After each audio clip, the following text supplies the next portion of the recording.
Jam, Here we are. the genesis of the Pies Footy Show.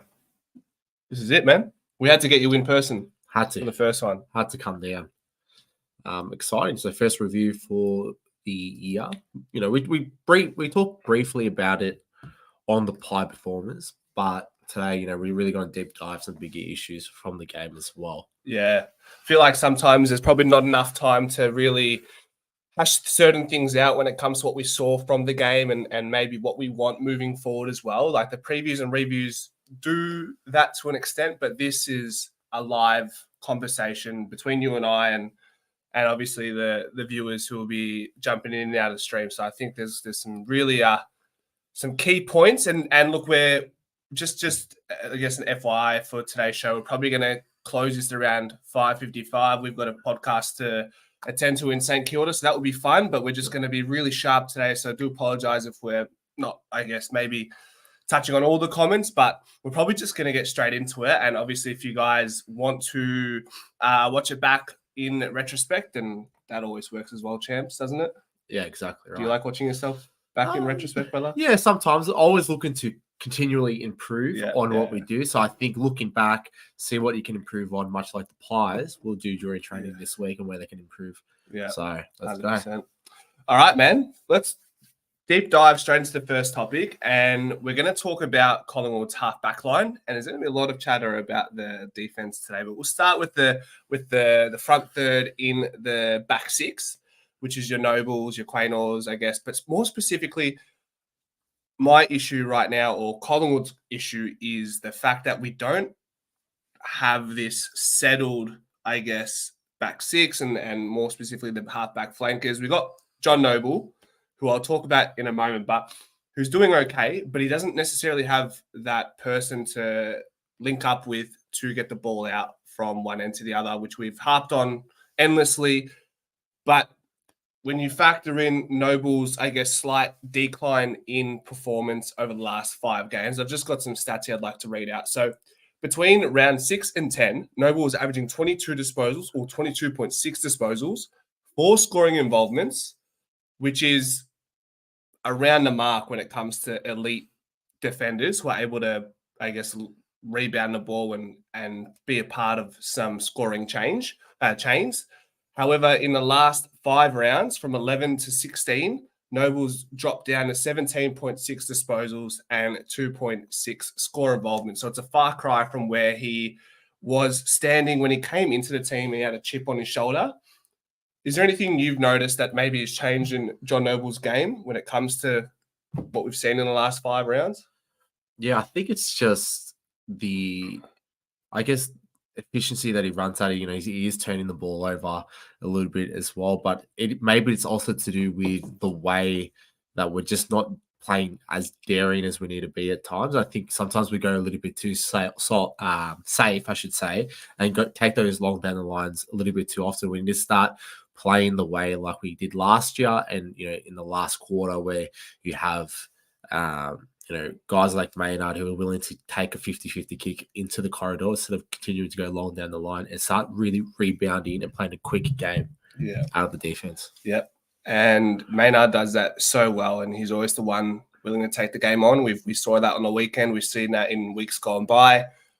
The issue we have going into this game, guys, is John Noble is out with concussion. Obviously took that hit. I think, was it Darcy Moore again who took him out? Or did he take Noble out as well? We have to watch that back. I have to watch it back. He was in that contest. He was. So I'm wondering if Darcy Moore was 3 from 3 here. We said Petrarca. We said Jared Witts. Did he get one of our own as well? He's got a vendetta, man.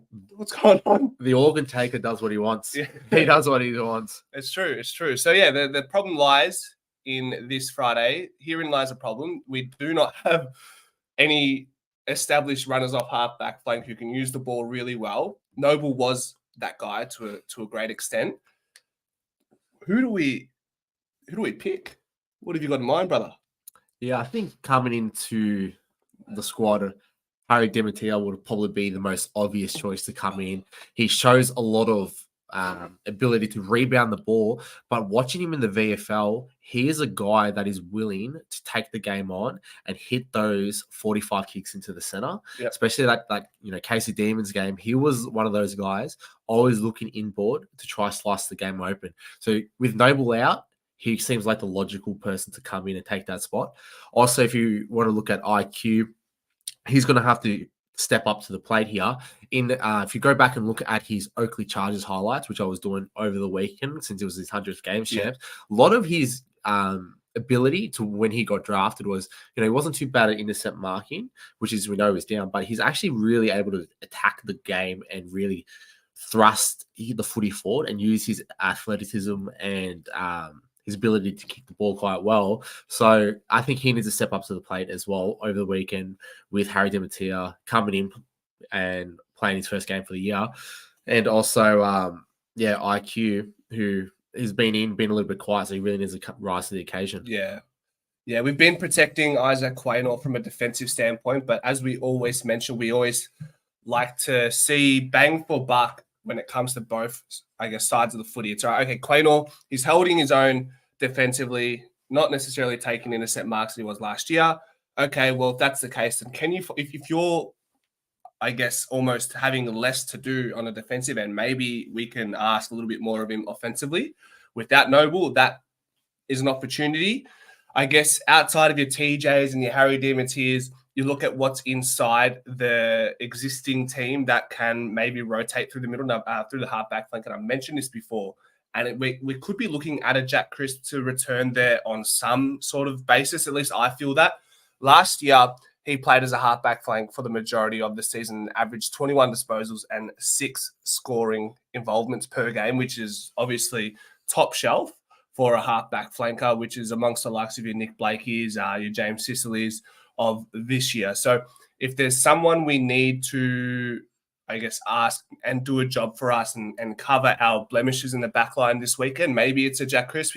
He wasn't superb in the midfield this weekend, the weekend just gone by. Maybe that's because we start to look to players like Geordie De Goey and Pendlebury now a little bit less than what we would look for Crisp in, I guess, the last 8 weeks when he had to, I guess, wear the responsibility. So does that entertain you at all in any sense, champs? Yeah, look, I think we need a player that can come in and provide us with some rebounding ability and who's really clean and smooth on the ball. He didn't have the best game on the weekend, but maybe that's to do with he didn't spend as much time with those centre bounce attendances, only 74%, whereas, the last few weeks with all the outs, he's been in the high 80s for most of the centre bounce attendances, and he's playing a really good role there. So I believe maybe on the weekend, instead of going through the backline, maybe we can even see a three-way rotation where he goes into the middle. Nick Dacos maybe as well features a little bit off the halfback, because we do need to start rebounding the ball at a better rate if we're going to deep dive into the finals. Yeah, and I think Manny mentions a good point. Well, Markov, Quaynor there, and as Caleb mentioned, Quaynor, these are players that can, I guess, essentially, just pitch in a little bit. I mentioned Darcy Moore. He's someone who has a unique kicking style, but I think he's got a good kick on him. It's just his decision making that is suspect at times. We will have actually quite a large segment on Darcy Moore in the next few minutes, actually, really. But just, I guess, concluding what we're wanting from the half-back line. And it must be said, the preface to this conversation is it takes everybody in that team to ensure that we're having options to play out from the back and have those inside kicks into the midfield. But yeah, I guess the origin of the problem is who is there in the back line that can use the ball, give run and carry, and get that handball receive after distributing the ball in the first place. So definitely something that we should all be keeping an eye on this weekend against Essendon. And the last thing I just want to add to that, guys, is against North Melbourne, we scored 60-odd points from defensive half transition. Against Gold Coast, we were even better. We I guess, continued the trend in the sense that we're scoring more consistently from defensive half. I think we scored 42 points, and we saw Braden Maynard take on the game. We saw Jordan De Goey take on the game. Nick Dacos looking for that inside pass, but we just probably didn't see it as much as we would have liked to have seen it, particularly in that second quarter, which really set us back, and then parts that third quarter as well. Anything for that, Champs? You happy with that? Nah, happy with that one. Yeah. Just quickly, guys, before we go into the Darcy Moores of this world, let's just have a look at a couple of these comments quickly. Hey, guys, I'm also nervous, but also excited for the game. So hope the boys can start fast and reconnect as a team, and we all know and love. Couldn't have said it better myself. Yep. Agree with that, Benny Parsons. Shama. Let's go, champ. He thinks Moore gave the free kick away, got the Suns player in the head. Okay. Yeah. Yassel Fellas. Michali. Bring on the run from L. Let's embrace it. Now it's going to be the same shit. Slow starts giving up leads and matches. Hopefully not. That's what we're trying to move away from, right? Anth, how you going? With Frampton, can we play him as a second ruck? We're going to talk about Frampton in a moment, Kevy. Is this an opportunity to put Josh Dacos in the halfback for parts of the game? I would entertain it. Caleb and I have mentioned it in the past. I think we've got enough cover on the wing to just try it, just experiment with it. What is it?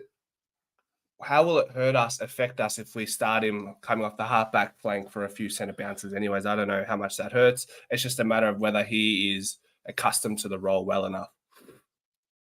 Pretty skating for Anthony. He's had okay games on. Yeah, we'll talk about it in a moment. Don't worry. Don't worry me. All right, champs. Looks like people are keen to have a chat about this. So my question for you, brother, is regarding the key backs. We talked about the smaller players in the team, in the back line. What do we do with our key back stocks or lack thereof going into this game against Essendon? Yeah, so Darcy Moore obviously needs to come out and have a big game on the weekend. Find some form like he did last time we played against Essendon on Anzac Day. So he needs to find that form again. What he needs is a dance partner as well. Frampton obviously was not it on the weekend, was a little bit too slow, got caught out of position, and then gave away a couple of free kicks as well because he was out of position. So who do we bring in, or what happens, moving forward? How do we get Charlie Dean back in the side? There's a lot of possibilities there. Does Frampton get dropped? I'm not too sure. We do also want to preference that, I think one of the detriments from last week was that we had 6 changes going in after the bye round. So it was kind of a combination of we went in with a bye. We also had 6 changes to the squad, which is, a lot of players. So what can we do? Well, we're just going to have to see how. I don't know if Frampton plays, to be honest, but maybe Charlie Dean comes back in. We do have a couple of less field ones that could potentially be moving forward. And I've got Champ. I did a little bit of digging, right? We all know Freddie Krueger, right? The man where, probably not fit enough to pinch hit in the ruck, right? We saw that when it was very evident in the fourth quarter, right? What he was trialed in 2021 in Geelong was actually as a swingman and being able to play defensively as well.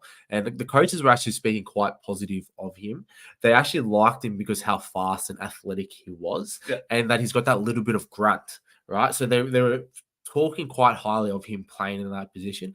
I'm not too sure if we see it on the weekend, but that is also a possibility that we can see because of his size, his like or not like of how quick he is. He's going to be able to fill that massive gap where we're getting killed on against key forwards that are quick. So your Max Kings, your Ben Kings, your Larkies, they're killing us because they're just too quick for our key back stock at the moment in Moore and Frampton. So if you want to break the glass and someone who's quite quick, which surprised us the first time we played, I didn't think he was that quick, but he is. He could actually go back and swing back and potentially play in defense, Chip. Yes, I love it. I think, what have we got to lose at this point? If the next best thing with Darcy Moore, outside of dropping him, which isn't feasible given the current state of environment at the Collingwood Football Club, the next best thing is to move him forward. But how do we do that? And as you just said, maybe Nathan Kruger's that option to put in the back line and unleash Darcy Moore. Let him play free in the forward line. Let him lead the way he wants to lead and kick a couple goals, get his confidence up. Otherwise, you're almost, I guess, beating your head against a brick wall, keeping him in the back line at this point. I mean, if I say hypothetically he stays in the back line, has another bad game, right? Well, what do you do then? It's like he's almost his his form and confidence is so bad if he has another bad game going into next week, you could almost it'd be difficult to justify even having him in a team. Whereas if we're a bit proactive with the little confidence and form that he's got left in him right now, put him into the forward line, get Kruger back, and see how that goes. I mean, like I said, we know Darcy Moore was initially a forward. He could definitely pinch hit in a ruck better than what Nathan Kruger can do right now. So I do love that. What are people saying in the chat regarding this? Let's see. Chicken Bento, love that, Theone. Hope you're enjoying Japan. I love the updates every time. As well, it's letting us know, huh? Well, it's cold here. Champ's got his scarf on. Good call, bro. He's a defender at Geelong. Yep. So you mentioned Krugs was a defender at Geelong initially. I wonder if he actually how many games? I mean, he must have got injured before he even had a chance to play in the back line, to be honest. Yeah. Does Kruger become the new swingman at Collingwood, replace Jeremy Howe? Potentially. We're asking in defense for more. I don't think it's the same. It's not going to be like for like enough, is it, brother? No, too slender. Yeah. Too small. Yeah. Exactly. Bands need to stop bringing Murphy up. I mean, it's important to bring Murphy up just because it gives us a reference point as to where we can be as a defensive side.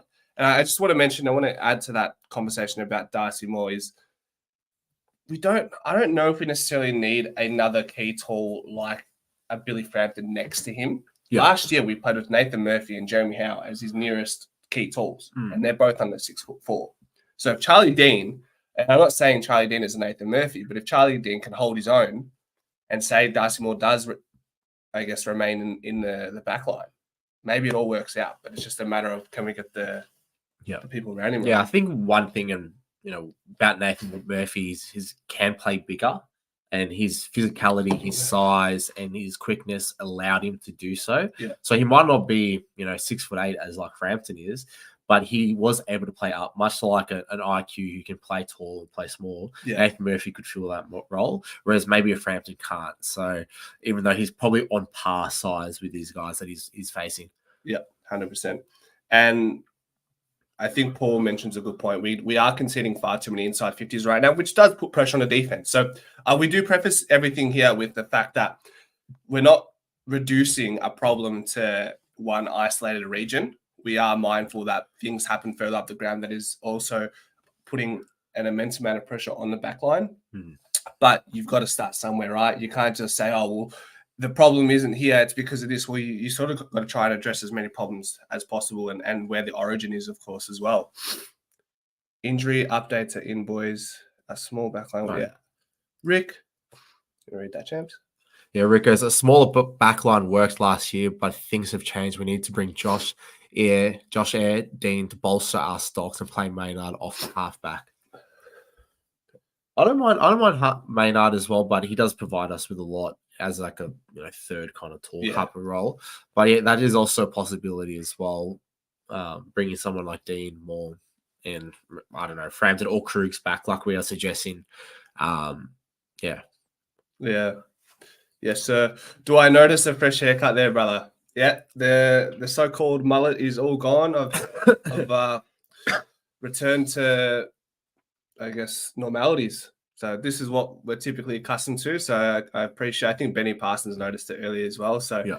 I'll get more acknowledgements from you guys than I will from my missus tonight. So that's good.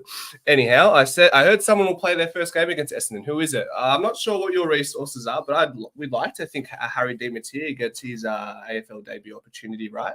Yeah, it would make logical sense with Noble out. We need someone who's been able to attack the game in the VFL. His willingness to kick the ball into the center, his pace is quite good. He can win one-on-ones. It makes the most logical sense that Harry Demeter will make his debut on the weekend. Yeah.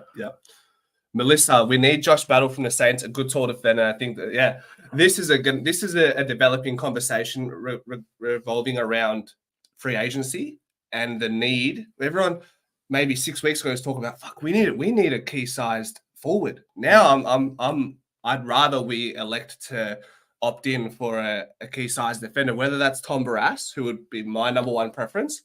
And then from there, further down the rung of the ladder, it would be Josh Battle, just because we could probably get him for a decent price compared to your Tom Barrasses. And And Chris is, They need to find another Billy Picken. Can't say I've heard that name, but I'm assuming that's someone who's from our past time. Is he related to Liam Picken, who played at the Dogs? Nick Dacos needs to stay on the half-back line. I think Caleb and I have qualmed about this before and had our quarrels around it. But at the end of the day, I think if there's someone we could take out of the midfield rotation or at least reduce their midfield time, it's probably going to be Jack Chris. I think Nick Dacos is just doing far too much in the middle. Like, look what he did in that last quarter. Yeah. Like, that got me excited. Yeah, look, Nick Dacos currently averaging 30.4 disposals, 14.5 of those are contested possessions, second most in the league behind Cripper. He also, is second in the league for center clearances at 3.4 a game, and stoppages around the ground. He's averaging 3.9, which puts him in the top 15. So he obviously provides us way too much into the middle now. We've come very reliant on him, and he's pretty much the reason why we've kind of transitioned from, a rebounding teams that could score a lot off rebounding to a more dominant clearance side. But, you take the good and the bad sometimes. And by taking him out of the half-back line, we've kind of lost that running capacity, along with Jack Chris, who's also been playing in the midfield. So we just need to try and mitigate and see what happens when we can get the ball rebound a little bit more as we pull up the injury list. Yeah, I'm trying to pop it up, but it's not updated on the AFL website. I'll pop up the Collingwood one. I wonder. Okay, here we go. Okay, I think will this be a video? And I'll talk about it as well. So, first up, Braden Maynard to be assessed this week. Braden Maynard will be assessed this week, having sustained a corked quad in his right leg during the final quarter of the game against Gold Coast. I think from memory, there was a couple of weeks last season where he missed due to some sort of thigh contusion as well, or maybe a calf contusion, which is obviously a severe cork, which leads to some internal bleeding issues. He's experienced some soreness since the game. With the short turnaround games, Maynard will need to get through full training this week to determine his availability. Jeez. Fuck, it just goes from bad to worse in our backline, doesn't it, if he doesn't play? No good. Get him to the Chinese doctors, man. Do some acupuncture or something to release the muscles. Some shamans or something, man. Yeah.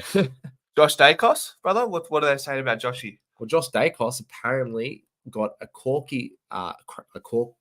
calf cramp, or calf cork, I should say, in the third quarter. So, look, he wasn't able to run at full capacity, but he should be returning ahead of Friday night's game, which is good to hear. Interesting. Look, they're injuries you'd like to hope these players can get through, but they're obviously not. These corkies, when they're severe, they're not fun to run through. So, a little update on Beggy. He's having sustained his PCL. He remains on the inactive list and will be out for the remainder of the season. Josh Carmichael, brother, I know you've done a little bit of scouring into the man. What's the update with Josh Carmichael? Yeah, so essentially with Josh Carmichael, true footy lookalike. Unfortunately for him, the thing with his concussion is he's getting prolonged concussion symptoms. So the symptoms he's got at the time of concussion, which was at the beginning of May, he's still featuring those concussion symptoms when exercising.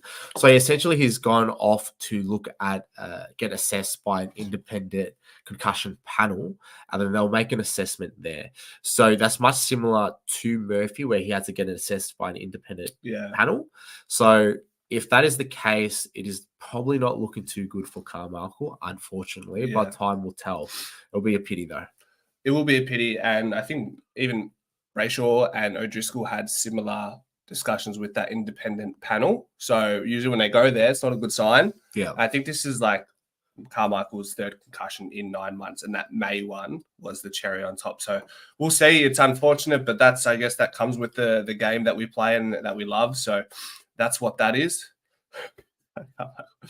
Shields coming back. The turnover king will win now, hopefully. McStay's coming back, hopefully around round 20. What are we saying about Mason Cox? Let's have a look. Coxie has started change of direction training and will look to complete some skills towards the back end of the week. Expected to return in 2 to 4 weeks' time. Who you could argue if like that Nathan Kruger and Darcy Moore, I guess, flip doesn't happen, then you're definitely questioning whether Kruger's able to increase or improve his capacity to pinch hit in a ruck. If not, Mason Cox is going to have some sort of say on the selection table at some point, right? Yeah, like when I'm speaking about Kruger playing in the back line, I would still want to see Darcy Moore feature there. Even though he's been down in form, he still gives us a lot. And he gives us, I'm sure, that peace of mind as a defender. Knowing you have a Darcy Moore on your side that can come across the organ taker, take a big knee to someone's back and spoil the ball, right? Innocent markings down, but, that's fine. 2.5 compared to my biggest comparison, champ. We might just touch on it quickly, right? So we're talking about his form woes.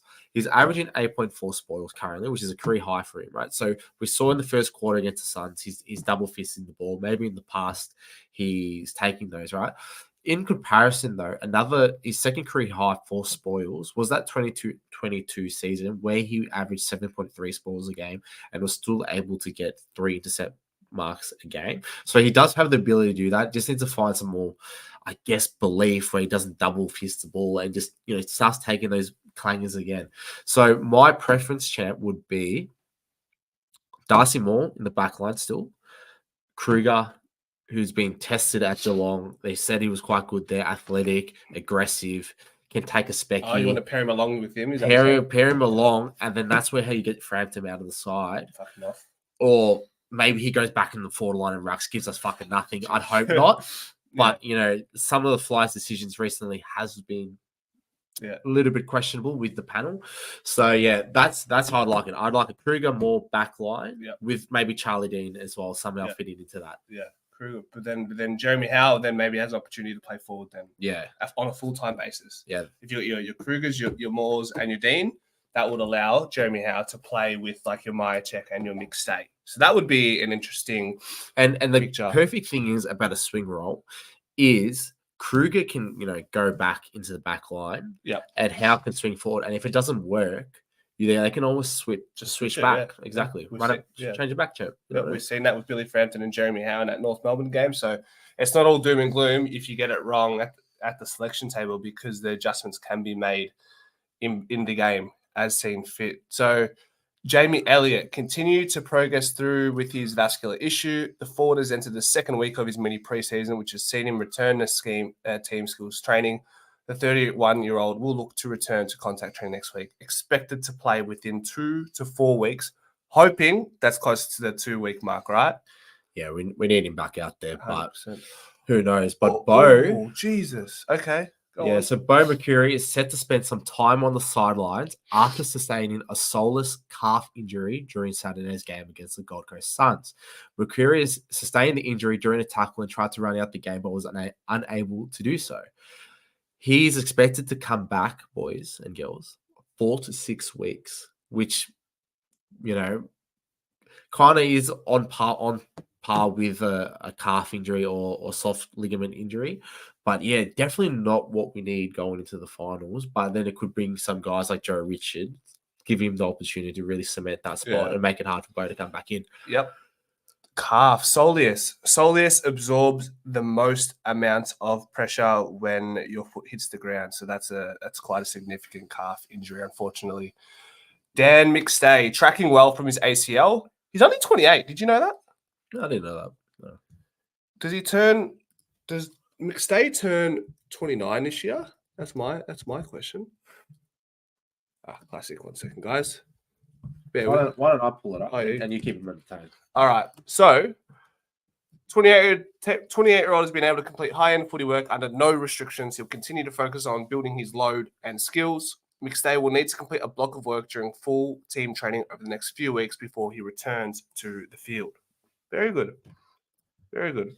Yeah, it's 29. 29. Okay. So, Collingwood side got it. Oh, I guess they got it wrong by a week. Whatever. Tom Mitchell, champs? Is working his way through his rehab program following the surgery to address the plantar fasciitis in his left foot. Try that again, champ. No, we moved it. The 31-year-old continues to focus on building strength in his foot and is hoping to start straight line running outdoors later this week. His estimated time of return is still 3 to 5 weeks. So still a little bit away.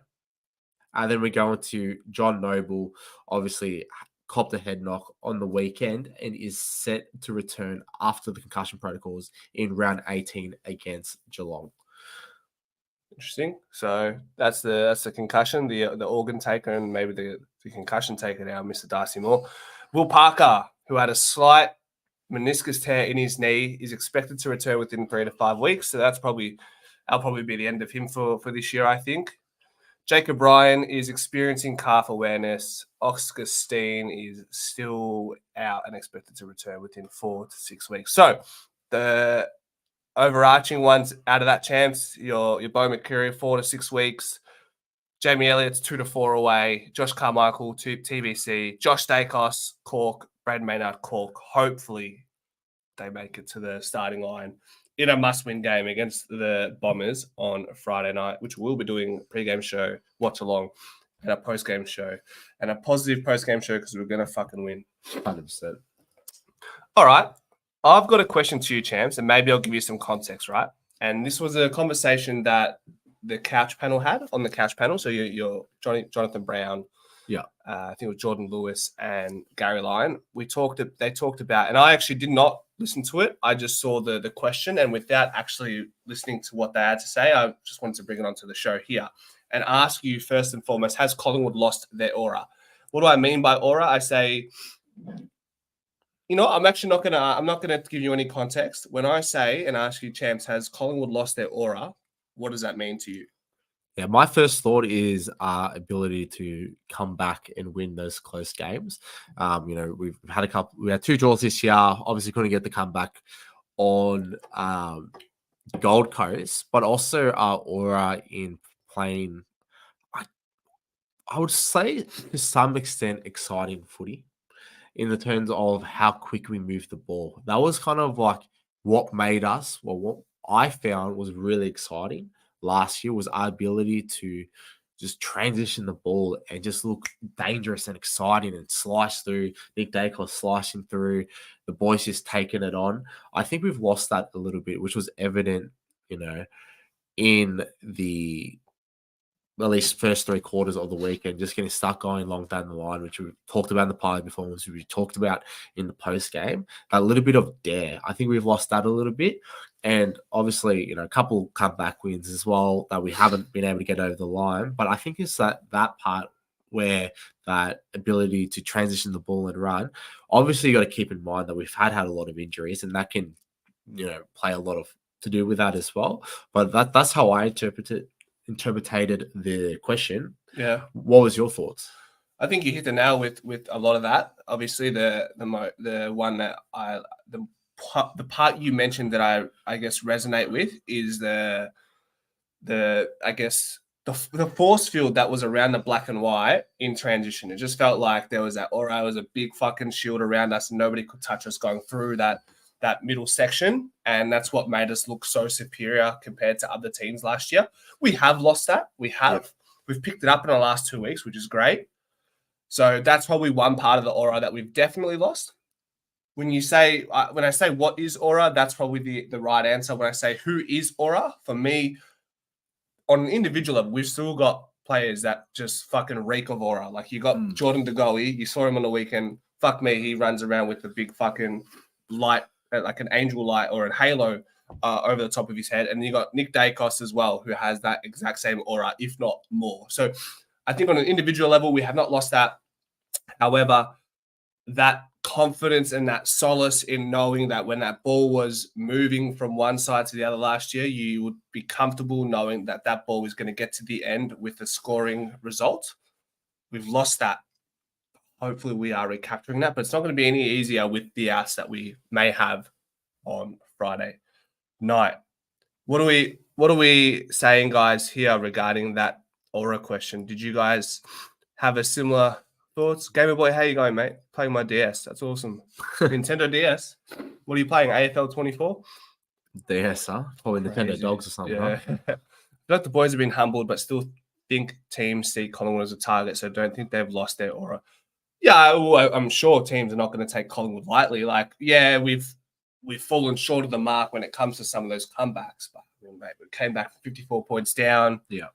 We had that Essendon comeback on Anzac Day. Wasn't able to complete it. which is something you were, I guess, hinting at before. And then obviously the other draw against Fremantle was somewhat another comeback as well, which we weren't able to. That actually it was contrast was the other way. Freo came back. So there is an argument where some of that aura has been lost, but not all of it. And I think it still can be recaptured. I'm playing Fall Guys. Awesome. Is that come back into vogue, Gamer Boy? I haven't played that since COVID, brother. Had the hottest 2 weeks. Crazy. Maybe less, man. Yeah. All the media is claiming our aura is gone. Amazing how one loss can make everybody go retarded and say stupid shit. Watch this fire. Yeah, I hope we see something on Friday that we can do these ones to Kane Corns and whatnot. Although his take on Darcy Moore was quite reasonable, wasn't it? Yeah. I thought. Yeah, 1 every 6 games, you reckon? Yeah, 1 every 6 games, which we look at the stats. I mean, he hasn't had a good game probably since that Essendon game where he had 23 touches and 5 intercept marks. Yeah. Probably I think that was his best game of the year, if I'm not mistaken. So hopefully Darcy Moore can find that if he is to play from in the back line. When Cox gets back, does he play VFL or go straight in? I'm always a firm believer of putting someone through the VFL when coming back from such a big injury, just so they, see how they go and they test it. At the moment, we might need Coxie to come in. He does win 1 every 2 taps, which we need. Kruger's 1 every 4 taps he's winning.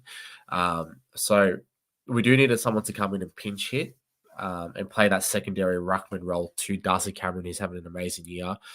But I think at the moment, with all the injuries, he'll probably have to just come straight in and we'll just have to risk it and hopefully he doesn't do an MCL again. Yeah. I'd probably, look, I think I'd go on the same route in a sense. I'd probably put him through the VFL and that extra week will give whoever is in the team a final chance to prove their worth over a Cox. And I'm basically talking about Nathan Kruger because that seems like the obvious like for like. Gent, we sort of ducked and weaved and maybe we forgot about this man, but Oleg Markov, brother, had a shocker again on the weekend. Or not a shocker, but he had limited impact, right? So is he going to be one of the fortunate ones in the sense that because of the news that's come to light around the Noble, Braden Maynard, there's a chance that he might stay in the team because of these injuries? But say hypothetically, Braden Maynard gets to the line, we know John Noble's out. Would you still have him in the team or would you want to fuck him off? And let's say Dimitir's in for Noble. 1, would you want Markov out as well? 2, if so, who would you bring in for him? Look, I think he stays in the squad. That would have been my take. You wouldn't want 2 debutantes coming in, or not debutantes, but you have Harry Dimitir and TJ who's only played 1 AFL game previously with the 5 disposals, 2 intercept marks, did an okay job, didn't set the world on fire. There'd be a lot of inexperience in the squad there. So I think Oleg does hold down the spot. He would probably need to play a more defensive role on Friday. We talk about our halfbacks as John Noble and Oleg. Oleg doesn't really have the capacity to be able to break lines with his kicking ability. He's just kind of athletic and uses that to propel the ball forward in ways of handballs and just running hard and then getting the footy. Whereas, someone like a Noble is able to kick the ball, even though his disposals isn't always the best, can kick the ball and that's how he propels the game forward. Yeah. So, I think he stays in this weekend and holds his spot, but it is getting to the point where it is do or die for Markov because he hasn't been performing to the best. Yeah, so it could be maybe his last chance at best or one of his last chances on the weekend, given, you don't want to upset the apple cart, as Caleb, you love that saying. Yeah. That's I said it right, Yeah. So you don't want to upset the apple cart and have too many changes. I think we saw what too many changes can do to a team. Perfect example, Friday night. And just quickly, I knew, we knew Chris was at the Lions. We did there's a video I did on Dane Beam's trade talking about Jack Crisp being a part of that. Does your show go for as long as the other one? Right, for today, we're going to finish up in about 15 or 20 minutes because we've got a podcast to attend to, which is exciting. But I think in the future, it will vary from the 1 hour to 2 hour mark. We'll find our feet and see where that lands us. Sometimes it looks like they're letting the fun and enjoyment get in the way of the job at hand. Then before you know it, we are 30 points down. We need to be ready to go from the first minute. Yeah. Yeah. Look, there is an element of that. You're obviously going to have fun and have like a windscreen wiper mentality, as the coach loves to say, right? Like, to the point though, we do need to come out firing. You can have fun doing that, but you need to be switched on from the get-go. Not let these teams jump. How did we start against Essendon last time? Fucking shocking champs. Absolutely jumped us at the start, killed us, kicked 4 goals in like 10 minutes, right? Yeah. Even less than that. 3 kicks as well. Yeah, like really bad. So we can't do that. I don't know what needs to be done.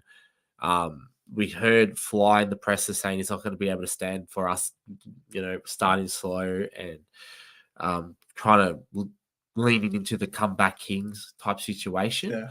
But yeah, champs, something needs to change. I don't know what it is in a pre-game setting, but it does need to be coming out firing. Yeah. It's going to be hard. It's hard to flip the switch when it comes to that mentality that's clearly been ingrained. We've been so comfortable being behind early in games because we know we have that extra gear. But now it's like, all right, well, fuck, enough is enough. We said Fly's already acknowledged that in the post-game presser with a bit of innuendo. Now, rolling into the next topic, Fly McRae, should we be keeping a close eye on the decisions he makes as a coach over the next 6 weeks? Again, no context, champs. Hit me with it. Yeah, well, Fly's decisions have been interesting, to say the least, in some games. The Western Bulldogs game, with the injuries of Cox coming out, we're shouting on the podcast and any pre-game show, Kruger's got to come in. Doesn't. Krugs kicks 3 goals in the VFL that game, comes in, kicks another 3 for us the following week. Yeah.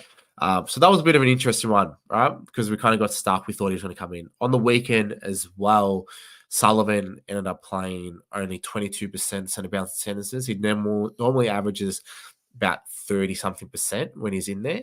More than that, no? No, he's normally about 30. Really? But yeah, about 20%. But if he's going to be playing that little of amount, he might as well have someone in there who's more of a traditional forward that can give us a little bit of something. Yeah. Especially with Collins, Mac Andrews, a lot of tall Gold Coast defenders. We needed a kind of more traditional third key tall out there. Yeah. And who I'm alluding to is Reef McInnes should have started on the weekend, averaging close to 2 goals a game. I don't see why he's not in there. So I think leading into finals with all the chops and changes, maybe we'll put the microscope on Fly and see what type of decisions he's making for the team. Yeah. Yeah, I think we're seeing a few oversights by Fly McRae in the last 4 weeks, particularly having those, I guess, superfluous amount of changes against Gold Coast. You look at the North Melbourne game, we start Billy Frampton in the forward line again, was basically redundant that whole first half, and then we make the change, Howe goes forward and does a job and does a number. We have what else? What else has been an interesting decision? You look at Charlie Dean being dropped. You look at Reef McInnes being dropped. When you say Lockie Sullivan playing forward line for the most part of the game, you probably prefer Reef McInnes to come in and do a job there. So it's probably the first time where I've really said, "Oh, hold on a minute, Coach Fly's had a blemish here in, I guess, a misjudgment." And hindsight is 2020, right? Like if we win and things go well, we're not having this conversation. But these were things we were mindful and questioning going into the game. So I think we're starting to see, I guess, how Fly responds and reacts when we're in these situations. Because for the most part of his career at Collingwood, yes, there's been adversities. We've had the comeback games and whatnot, but for the most part, it's been smooth sailing. And I say that like loosely. I don't mean that quite literally. Jam, that's yours for sure. I've had one sip. Really? Yeah. Or maybe I jam mine, eh? Do you guys have different channels? Caleb has a channel called Pie's Eyes Caleb. I think at some point we'll see some videos from him. So once he does have a video, we'll definitely plug it. We'll plug it in there. We'll plug it for days. Yeah. So same thing, Jack. Same thing to regards to Gamer Boy. When's McStay back? What did it say there, brother? Let me just pop it up regarding McStay. Full team training over the next few weeks. So probably not going to see him till the latter stages of the season. Yeah. Round 20, round 21, round 22. Richard as the sub with Schultz out was a strange decision. Sorry, thank you for mentioning that, Peter. That was something we were also suspect about. We were thinking Joe Richards would maybe be a starter and then Oleg Markov be the sub, because we also thought Lockie Sullivan would probably play midfield. Yeah. None of those things happened. Exactly right. So, yeah. It was a bit of a weird one. And then for Richards, who had an excellent game on the weekend, we gave him 8 out of 10 on the pie performance, had 6 disposals for the game, 5 kicks, 1 handball, 5 score involvements, and 1 goal assist. Yeah. So essentially, every time Richards touched the ball on the weekend, it resulted into a score. Turned it into gold, brother. Exactly right. What more can you ask for a man? So good on both sides of his body as well, which is really impressive. Bloke's doing very well, better than the other AFL YouTubers. Keep grinding away. Thanks, Jack. We appreciate it. Lily says, love the earlier time slot of this live. Great for watching on the train commute home from the office. That's a good point. People do have to commute from the city. So actually, question, guys, we started at 5. How are you guys watching this? We know people will watch this video after the fact once it's finished. But for those who are watching it live, are you guys finishing school? Are you guys on the tools and you're done? You're working from home? What's sort of your approach when it comes to watching this at this time of the day? McStay used to be very good last year. What happened? He did his ACL. Yeah. In preseason as well. November. So unfortunate for him. Yeah. McStay is to return for the Hawks game, apparently, which is a few weeks away. Who are the form side in the competition, mate? Like that's my I guess it's not even a hot take. They are because you got Sydney, who are sort of stumbling a little bit right now, but they are comfortable in that first spot, and then Carlton are playing unbelievably right now. Kev is at the gym, nearly finished my workout. What are you training, brother? Bit of chest. God, my nose is so runny. School holidays right now, but I'm just at home. Nice. Hazza, how are you, mate? How are you? What have we got? So we're at 5:46, guys. We've got 9 minutes to go.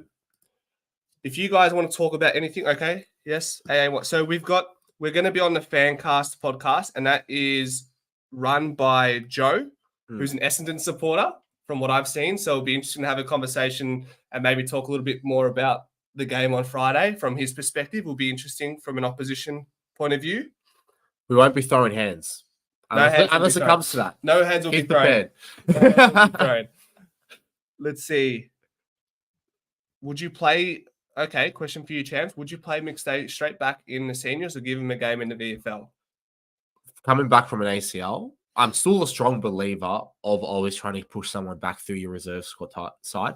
Just see and manage how we go through, especially towards the pointy end of the season where we need every win matters. You don't want him going out there and not being able to either run at full capacity in the way he thought he could, or just his match fitness isn't there, which is a real thing where, you can do all the hard work. You do pre-seasons. In my pre-season, I do altitude chambers and things like that. I think I'm fit. I play the first practicing match.